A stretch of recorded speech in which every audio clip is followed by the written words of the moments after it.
Imagine this for a moment. What if I told you that the most famous face in fast food was once so broke he considered suicide? What if the man who feeds millions around the world once lived off $105 a month? This is that story. You're now 65 years old. Your pockets are empty. Your savings are gone. Your health is failing. And the government sends you a social security check worth just $105 a month. Most people at this point would say, "It's over. My chance has passed." But not him. Not Colonel Harland Sanders. Instead of giving up, this white-haired old man, wearing a simple white suit and a black string tie, decided to risk it all one last time. And that decision turned a small chicken recipe into a global empire worth billions of dollars. This is the story of a man who proved that success has no expiration date. Welcome to Echoed Wisdom, the Colonel Sanders story. The illusion of time. Before we dive into Sanders' incredible journey, let me ask you something. How old do you think you need to be to change the world? Society has programmed us to believe in expiration dates for dreams. We're told that innovation belongs to the young, that breakthroughs happen in your 20s, that wisdom without youth is worthless. Mark Zuckerberg founded Facebook at 19. Bill Gates started Microsoft at 20. Steve Jobs launched Apple at 21.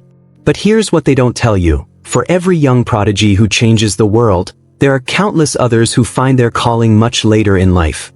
Laura Ingalls Wilder didn't publish her first Little House book until she was 64. Grandma Moses didn't start painting until she was 78. Frank McCourt won the Pulitzer Prize for Angela's Ashes at age 66. And then there's Harland Sanders, who built one of the world's most recognizable brands when most people his age were collecting pensions. The power of late beginnings. You see, society often tells us that success belongs to the young.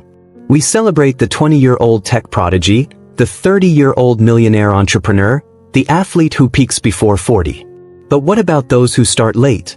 What about the men and women whose dreams don't bloom until the world thinks it's already too late? Colonel Sanders is living proof that greatness doesn't follow a clock. He didn't build Kentucky Fried Chicken in his 20s. He didn't even succeed in his 40s or 50s. It was after 60, when most people retire, that Sanders began his real journey. And this isn't just inspirational fluff. There's something profound about late-life success that makes it different from early achievement. When you succeed young, you might attribute it to luck, timing, or natural talent. But when you succeed after decades of failure, after society has written you off, after you've been knocked down more times than you can count, that's when you know it's about something deeper. That's when you know it's about character. The man behind the myth. Before the white suit. Before the world-famous chicken. Before the title of Colonel. Before the billions of dollars. Before the global empire. Harland David Sanders was just another struggling American. Born on September 9, 1890, in a small farmhouse in Henryville, Indiana, Sanders entered a world that offered no promises, no guarantees, and certainly no silver spoons. His father, Wilbur Sanders, was a farmer, the kind of man who worked from dawn to dusk just to keep food on the table.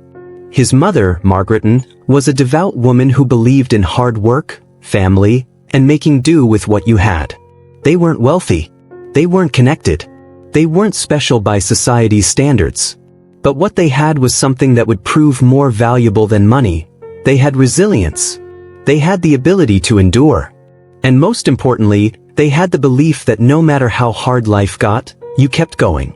These weren't lessons taught in books.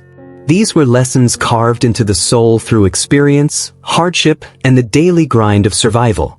When Harland was just 5 years old, tragedy struck like lightning. His father died suddenly, leaving behind a widow and 3 children with virtually nothing. Imagine that for a moment. A 5-year-old boy, staring at a coffin, not fully understanding that his world has just collapsed.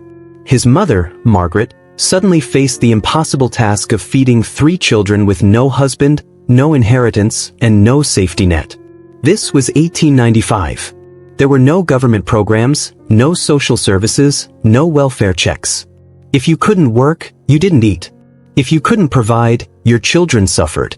Margaret Sanders did what millions of mothers have done throughout history when faced with impossible circumstances. She did whatever it took. The birth of a survivor. At an age when most children were learning their ABCs, Harland was learning something far more fundamental: how to survive. His mother found work at a tomato cannery, but the hours were long and the pay was barely enough to keep them alive. She would leave before dawn and return after dark, exhausted and worried. That meant young Harland, barely out of kindergarten, was suddenly responsible for something no child should have to handle: keeping his family together. Every morning, he would rise early, light the wood-burning stove, and prepare breakfast for his younger brother and sister. Every evening, he would cook dinner. Every day, he carried a weight that should have belonged to an adult. But here's what's remarkable: he didn't just survive this responsibility, he excelled at it. By age 7, Harland could cook bread that was fluffy and golden. He could fry chicken that was crispy on the outside and tender on the inside. He could prepare vegetables, brew coffee, and create meals that brought comfort to a broken family. What looked like childhood stolen was actually childhood redirected. Every moment at that stove was teaching him skills that would someday feed millions. Every meal he prepared was building confidence that would later face down rejection after rejection. Every day he took care of his siblings and was forging the kind of character that refuses to quit. This was the beginning of Harland Sanders' real education. Not in a classroom, but in a kitchen. Not from books, but from necessity. Not from teachers, but from life itself. The long road of failures. Before we celebrate his success, we need to understand his failures. Because Sanders didn't fail once or twice. He failed dozens of times. By age 10, formal education was over. The Sanders family simply couldn't afford for Harland to stay in school when he could be working and contributing to their survival. So he became a farmhand, plowing fields, milking cows, hauling hay. The work was backbreaking. The hours were endless. The pay was barely enough to survive. But Sanders didn't just work on farms. He tried everything. He became a streetcar conductor in New Albany, Indiana, collecting fares and keeping order on public transportation. But his temper got the better of him, and he was fired after fighting with passengers. He lied about his age and enlisted in the U.S. Army at 16, serving briefly in Cuba. But military life didn't suit him, and he was honorably discharged after less than a year. He worked as a railroad fireman, shoveling coal into steam engines until his face was black with soot and his lungs burned from the smoke. But again, conflicts with supervisors ended that career. He tried his hand at selling insurance, going door to door trying to convince families to buy policies they could barely afford. But he discovered he hated the work and wasn't particularly good at it. He even studied law by correspondence, managed to pass the bar, and briefly practiced as a lawyer. But his legal career ended spectacularly when he got into a physical fight with his own client right there in the courtroom. Each failure was a blow to his pride. Each rejection was a reminder that he didn't fit into the normal world of stable careers and steady paychecks. But here's what's remarkable about Sanders. He never saw failure as permanent. He saw it as temporary. He saw it as a detour, not a destination. Most people, after facing that many setbacks, would start to believe they were cursed. They would start to accept that maybe they just weren't meant for success. But Sanders kept moving. He kept trying. He kept believing that somewhere out there was the thing he was meant to do. The first lesson: failure isn't the opposite of success. It's the path to it. The hidden education. What Sanders didn't realize during all those years of failure was that he was actually getting an education that no university could provide. His time as a farmhand taught him the value of hard, honest work. It taught him that nothing worthwhile comes easy, and that dignity comes from doing whatever job you have with excellence. His stint as a streetcar conductor taught him how to deal with difficult people, how to maintain order in chaos, and how to provide service with a smile even when you didn't feel like smiling. His brief military service taught him discipline, punctuality, and the importance of following systems and procedures. His work as a railroad fireman taught him to work under pressure, to stay focused when everything around you is hot and dangerous and demanding. His failed career in insurance taught him how to sell, how to convince people that what you're offering has value, how to handle rejection, how to keep going when door after door slams in your face. Even his disastrous legal career taught him about contracts, negotiations, and the importance of standing up for what you believe in. And through it all, that skill he'd learned as a child, cooking, remained constant. No matter what job he held, no matter where he lived, he always found his way back to the kitchen. He cooked for coworkers, for friends, for anyone who would eat his food. It was as if destiny was whispering to him, "This is your gift. Don't ignore it." The moment of crisis. Fast forward to the 1950s. Sanders is running a small service station in Corbin, Kentucky, a dusty little town that sits along US Route 25, a major thoroughfare for travelers heading south. The service station isn't much to look at. Just a place where people can fill up their gas tanks, get their oil changed, maybe grab a cold drink. But Sanders has added something special, a tiny restaurant where he serves meals to hungry travelers.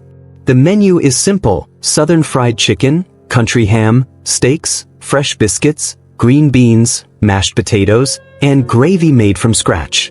But the food isn't just good, it's extraordinary. Word spreads from traveler to traveler, from town to town.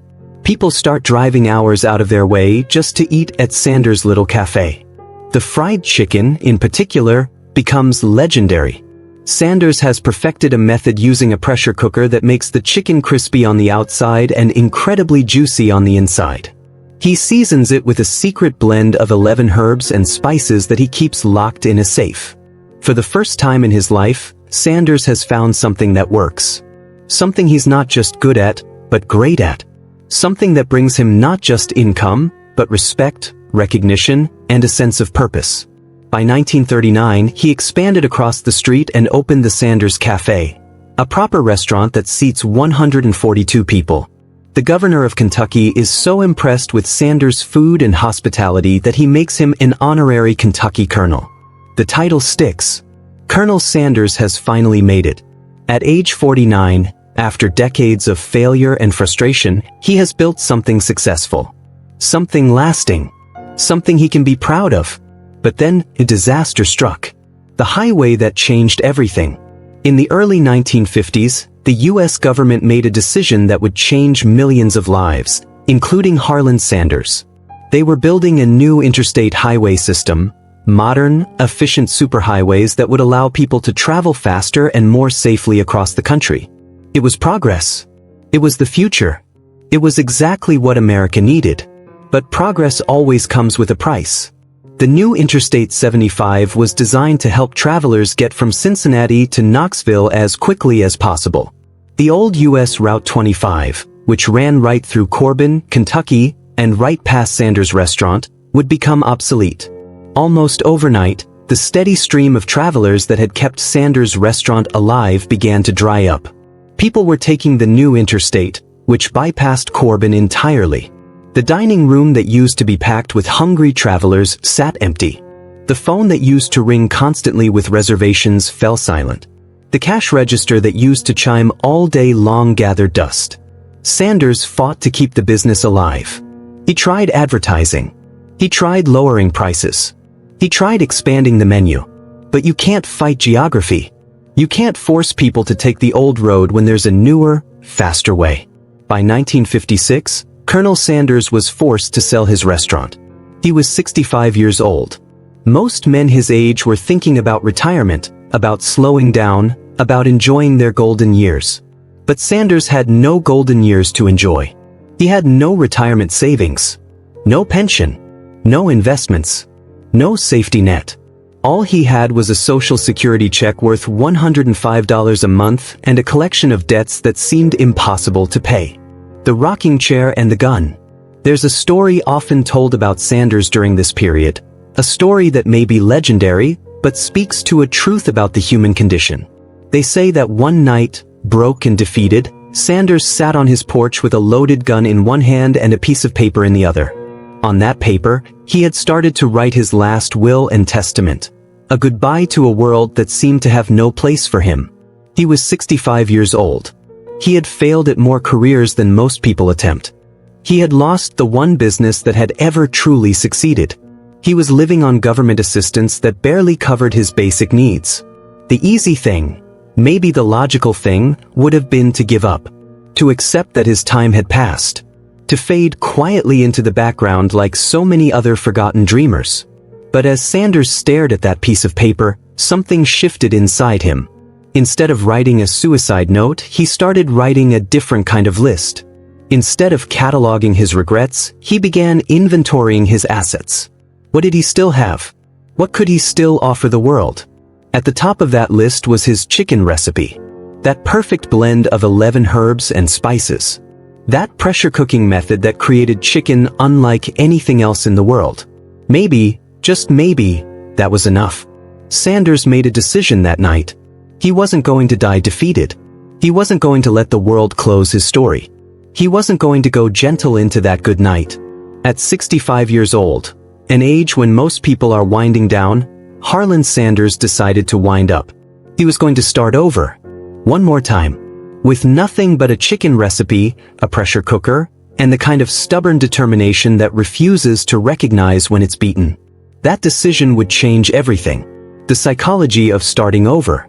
What Sanders did next defies everything we think we know about aging, about failure, about the limits of human possibility. Most 65-year-olds who had faced his level of rejection and failure would have accepted defeat. They would have settled into a quiet retirement, maybe complained about their bad luck, maybe wondered, what if? But Sanders understood something that most people never learn. Age is not a limitation unless you make it one. He understood that every failure had taught him something. Every rejection had made him stronger.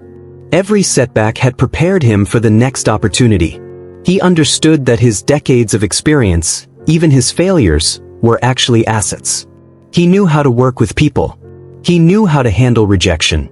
He knew how to cook food that people loved. He knew how to survive when things got tough. Most importantly, he understood that he had nothing left to lose. And that's a dangerous thing, a man with nothing left to lose. So here we leave Colonel Sanders at his darkest hour. Broke, defeated, with nothing but a social security check and a chicken recipe. The world sees a washed-up old man. Destiny sees something else entirely. Because sometimes, the end of one story is actually the beginning of another. Sometimes, losing everything is the first step to gaining everything. And sometimes, the greatest adventures begin not in youth, but in the wisdom that comes from having survived everything life can throw at you. In the next episode, we'll go back to where it all began. To a small farmhouse in Indiana where a 5-year-old boy first learned that when life knocks you down, you get back up, light the stove, and start cooking. Because this isn't just the story of Kentucky Fried Chicken. This is the story of what's possible when you refuse to accept that your best days are behind you. This is the story of a man who proved that it's never too late to change your life. And maybe, just maybe, change the world. Early life and struggles. The child who carried a family. The year was 1890. In a small farmhouse in Henryville, Indiana, a child was born, Harland David Sanders. Nothing about his birth suggested greatness. No silver spoon. No wealthy inheritance. No privilege. When Harland was just 5 years old, his father died suddenly. In that instant, the Sanders family was shattered. A mother left with 3 children. No husband. No income. No safety net. And a little boy, barely old enough to tie his own shoes, suddenly thrown into the role of a provider. While other children were running in fields and playing games, Harland stood on a stool in a small kitchen, learning to cook for his siblings. The kitchen as his battlefield. Every morning, the young boy would rise early, light the stove, and prepare meals. Frying, boiling, baking, not as hobbies, but as necessities. For Harland, food wasn't just sustenance, it was love. It was his way of holding his broken family together. This was the beginning of a lifelong relationship with the kitchen. The kitchen became his battlefield. The kitchen became his sanctuary. What looked like a burden was secretly shaping him into the man who would one day feed millions. The wandering years. By age 10, Harland had already dropped out of school. Life forced him to grow up before he was ready. He became a wanderer, working odd jobs, learning trades, and adapting to whatever life threw at him. He worked on railroads. He drove streetcars. He was a farmhand, a soldier, a fireman, even an insurance salesman. Each job ended the same way, frustration, failure, or dismissal. But hidden in that wandering was something crucial. He was learning resilience. He was learning survival. He was learning to stand back up after every fall. The school of hard knocks. Harland Sanders never made it past the 7th grade. He wasn't a scholar. He wasn't polished. He wasn't book smart in the traditional sense. But he was street smart. He had learned the lessons you couldn't find in textbooks. How to negotiate when you have nothing. How to work with your hands until they blister. How to look failure in the eye and keep moving. This wasn't the education society valued, but it was the education life demanded. The weight of rejection.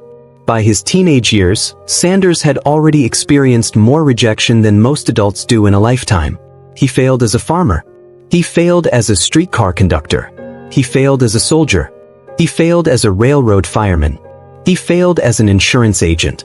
Each time, he felt the sting of humiliation, the voice in his head whispering, "Maybe you'll never amount to anything." But here's what made Sanders different. He kept walking to the next door. Rejection didn't kill his spirit, it hardened it. Each failure added another layer of toughness, another reason to keep searching, another reason to never give up. Failures and setbacks. The birth of a roadside restaurant. By the mid-1930s, Harland Sanders had finally stumbled upon something that worked. His service station in Corbin, Kentucky wasn't just pumping gas anymore. Inside, he had added a tiny kitchen. On the menu, Southern fried chicken, biscuits made from scratch, country ham, fresh vegetables, and coffee so strong it could wake the dead. Travelers on U.S. Route 25 couldn't get enough. Word spread, and soon his little gas station diner was turning into something much bigger. The Sanders Cafe. In 1939, Sanders took a leap of faith. He opened a proper restaurant right across the street, the famous Sanders Cafe. It seated 142 people and had a staff that served travelers from all over. The fried chicken wasn't just good, it was legendary. People began to drive hours out of their way just to eat it. For the first time, Sanders had something he could truly call his own. A business with his name, his reputation, and his recipes. The pressure cooker revolution. There was just one problem with Sanders' menu. Fried chicken took too long. Back then, if you wanted fried chicken, you had to wait almost 30 minutes. Travelers were impatient. That's when he discovered the pressure cooker. Originally designed for cooking vegetables, Sanders modified it. And in doing so, he created a method of frying chicken that was crispy, juicy, and ready in minutes. It was revolutionary. It was efficient.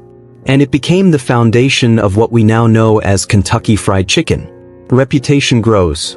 By the early 1940s, Sanders' restaurant wasn't just a stop along the road, it was a destination. Food critics praised him. The governor of Kentucky even gave him an honorary title, Colonel. The name stuck. He wore white suits. He grew a goatee. He leaned into the image of a Southern gentleman. It was more than a gimmick, it was branding. And it worked. The highway bypass. In the early 1950s, the U.S. government made a decision that changed Sanders' life forever. A new interstate highway was being built. It would bypass Corbin, Kentucky entirely. Sanders' Cafe, once a hub of travelers, was now off the beaten path. Almost overnight, his customer base dried up. The crowds stopped coming. The tables sat empty. The business he had poured his life into was crumbling. The darkest hour. With no other options, Sanders sold his restaurant. He was in his mid-60s. Most men his age were thinking about retirement. But Sanders? He was broke. He had no savings. No pension. No business. All he had left were a car, a pressure cooker, a handful of spices and herbs, and his fried chicken recipe.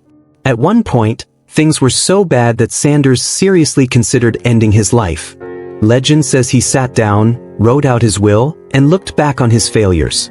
But then, something shifted in him.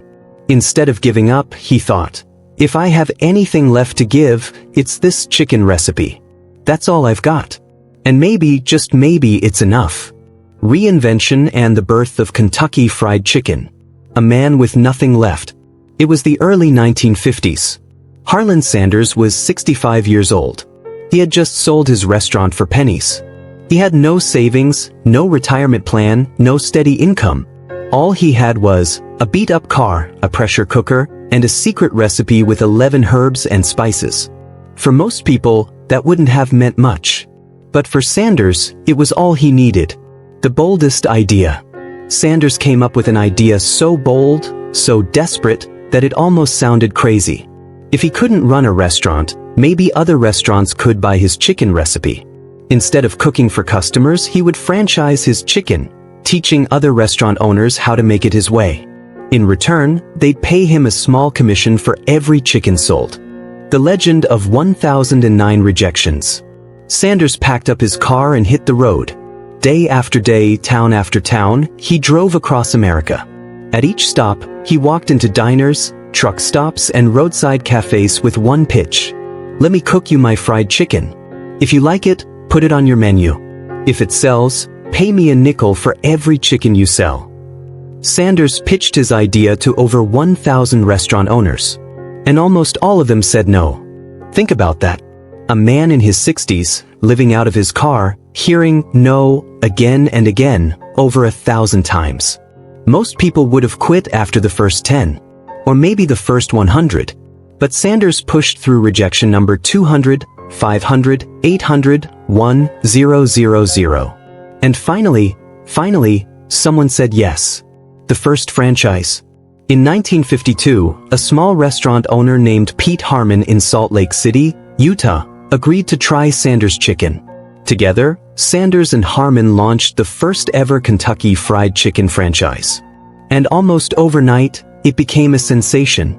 Customers lined up. The chicken sold like wildfire. And for the first time, Sanders' dream seemed real. The white suit and the brand. As the franchise began to grow, Sanders leaned fully into his image. He donned the now famous white suit and black string tie. He let his hair go white and trimmed his goatee just so. He wasn't just selling chicken anymore, he was selling himself. The Colonel became a living logo. A symbol of Southern hospitality, tradition, and comfort food. And the public loved it. The KFC explosion and selling the empire. The boom of the 1960s. By the early 1960s, Kentucky Fried Chicken wasn't just a quirky roadside experiment anymore. It was a phenomenon. Restaurants across America wanted in. Families were flocking to the golden buckets of crispy chicken. The image of the smiling old colonel in a white suit became synonymous with comfort food. By 1964, there were more than 600 KFC franchises in the United States. Sanders, the relentless overseer. Even as the empire grew, Sanders refused to let go of the details. He'd walk into franchise locations unannounced. If the chicken wasn't cooked exactly right, if the gravy was too watery, or the seasoning off, he'd explode in anger. This wasn't just food to him. It was his life's legacy. The choice to sell. By 1964, Sanders was nearly 74 years old. The empire was growing faster than he could manage. Running around the country, checking kitchens, fighting with franchisees, it was exhausting. And so, reluctantly, Sanders made a monumental decision. He would sell Kentucky Fried Chicken. The historic sale. That year, Sanders sold KFC to a group of investors for $2 million. That's about $20 million in today's money. But Sanders didn't just walk away. Part of the deal was that he would remain the official face of KFC, traveling the world, shaking hands, smiling in commercials, embodying the brand. The Colonel goes global. Under new management, KFC exploded. By the late 1960s, KFC was opening restaurants not just in America, but in Canada, the UK, Mexico, and Asia. The Colonel's smiling face became international. Kentucky Fried Chicken was no longer just a Southern tradition, it was a worldwide icon. The man behind the smile. Behind the warm smile and soft Southern drawl, Sanders was deeply conflicted. He had built KFC with his own hands, his own sweat. And now, other men were making decisions about the food, the branding, and the future. Sanders once walked into a KFC after the sale, tasted the gravy, and was horrified. "This ain't my gravy," he shouted. He compared it to wallpaper paste. Sanders wasn't afraid to criticize his own company. Even as the paid spokesperson, he would publicly complain if he thought the food had slipped in quality. Legacy, controversy, and immortality. The Colonel in his twilight years. By the mid-1970s, Colonel Harland Sanders was more than a businessman. He was a living icon. Everywhere he went, he was instantly recognized.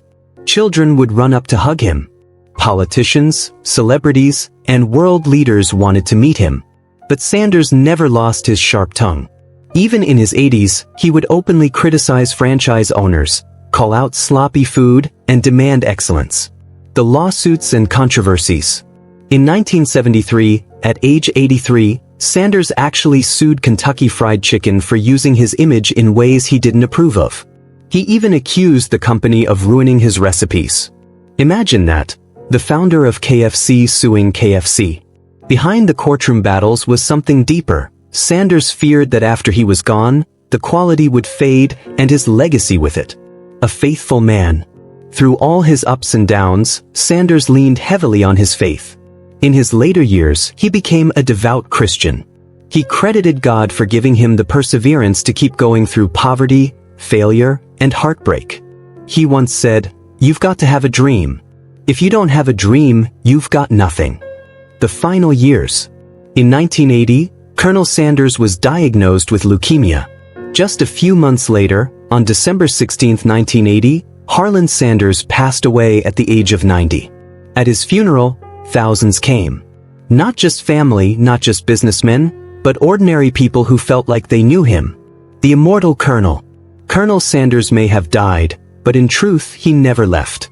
Today, decades later, his face still smiles down from KFC buckets in over 150 countries. His white suit, black tie, and goatee are instantly recognizable from New York to Tokyo. No other fast food founder has an identity so tied to the food. To this day, you don't just buy fried chicken. You buy his fried chicken. The lessons of the Colonel. Colonel Sanders' story isn't just about business. It's about something much deeper. He was rejected hundreds of times before anyone said yes. He was broke at 65, living on Social Security. He built a billion-dollar empire when most people would have given up. His life screams one lesson: it's never too late. Your age doesn't matter. Your failures don't define you. Your persistence does. Final words. Harland Sanders was not perfect.